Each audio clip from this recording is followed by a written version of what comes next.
Scotland is a wonderful destination. We highly recommend it, and we have got our tried and true road trip for you here. You can take our itinerary as is or tweak it a bit based on what you like to see. You'll want to fly into Edinburgh, or you could fly into Glasgow if you get a much better deal on the airfare. Edinburgh is a must see, and then there's Inverness, Isle of Skye, the Highlands, Cairngorms National Park. You're going to want to see as much of this as you can. This is our recommended itinerary, and I will put these details in the description as well. So you'll start in Edinburgh, a wonderful city to visit with so much to see and do, so much history, Harry Potter scenes, whiskey tastings, pubs, shops.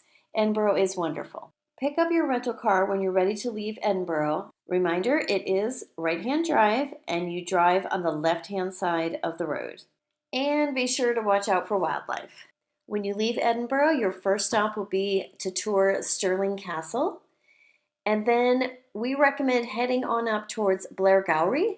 We have a hotel recommendation in this area that we absolutely love. I will leave you all these details here. If you have the time, this is where you could fit in a visit to St. Andrews.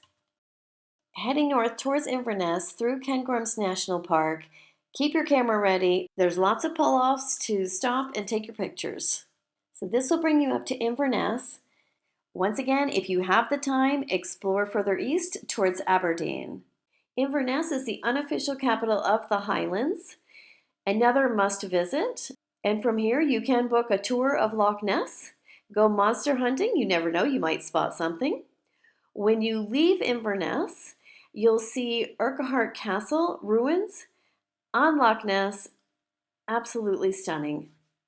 One of our most favorite places in all of Scotland is the Isle of Skye.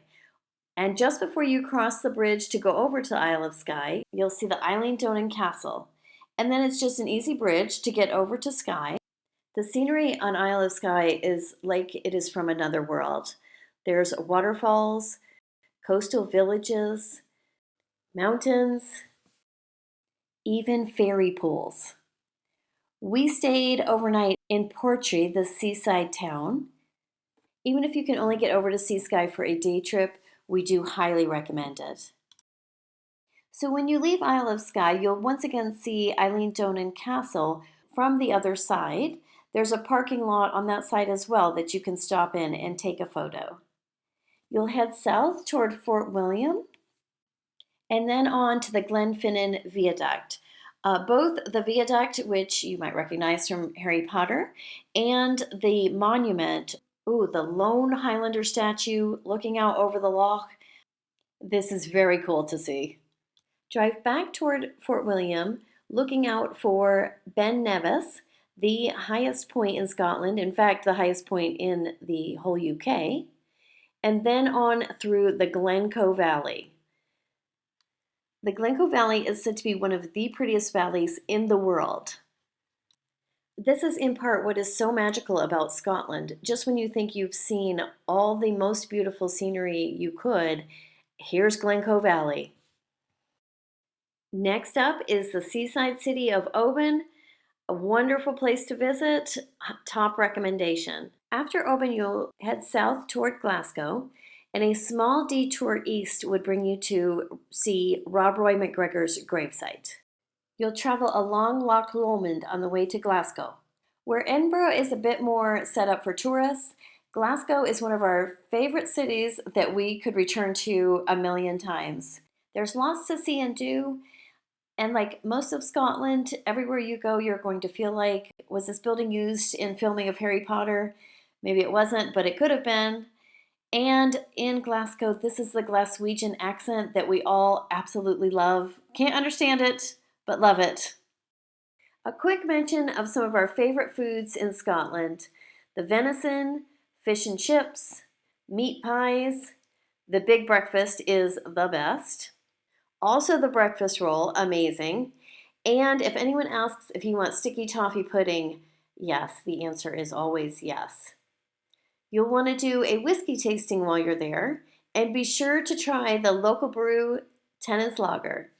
So here's our recommended itinerary, and as we've noted, there's lots to see in between each of these places. Our top recommendations for where to spend at least one night: Edinburgh, Inverness, and Oban. As a bonus, if you have more time, also spend at least one night in Cairngorms National Park, Isle of Skye, in the Glencoe Valley area, and in Glasgow. And here's a look at what that road trip looks like on the map. There are so many castles across Scotland, either preserved or ruins, that are just so picturesque and neat to see. I will do another video on that soon, so please stay tuned. Let me know in the comments any questions, and please subscribe to see more of our travel tips and recommendations videos. Thanks for watching.